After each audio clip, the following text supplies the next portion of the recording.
Hi there, I'm here today with Jeff Porro, who has been a speechwriter for many years, and he's going to share with us about his experience as a speechwriter. So Jeff, can you tell us how long you have been in this profession? I've really been focusing on speechwriting about 8 years now. I'd been a freelance writer in general before that, but really the focus on speechwriting just since about 2000. What about speechwriting appealed to you? That's a good question. The thing I like about speechwriting is at its best, I like to say it's kind of like a spicy stew. You have to both convey the content, but you also have to capture the personality of the speaker.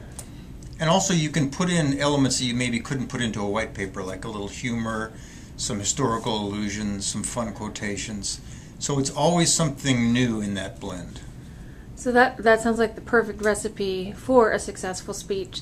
What would you say would be maybe the top 3 things that you do to create that perfect speech? Well, the first one is I always insist when I can, the client is always right, but if it's at all possible, I try to have an interview with the speaker and get to know him or her, what his or her voice is like and personality is like, what they're comfortable with. Some people are comfortable with humor, some aren't.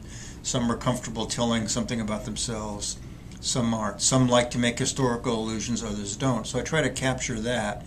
The second thing is I always try to encourage them to talk about themselves, and I don't mean like kind of confessional, but just some stories, some things that have been important to them, something that illustrates the point they're making with something personal.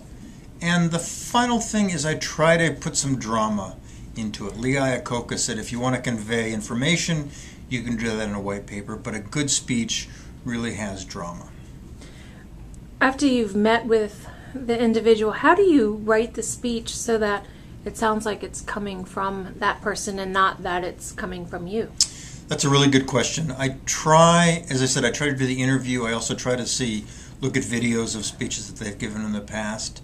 And then it becomes an iterative process. I usually do an interview, do an outline, particularly the first time I work with a client. Once the outline has been signed off on, then I do a draft, and I'm very clear to them. Say, look, if there's anything here that doesn't sound like you, please let me know. And then there's some back and forth. And I'm usually pretty good at capturing them, but not always. And so I learn every time at every draft to make it more sound like their voice than mine.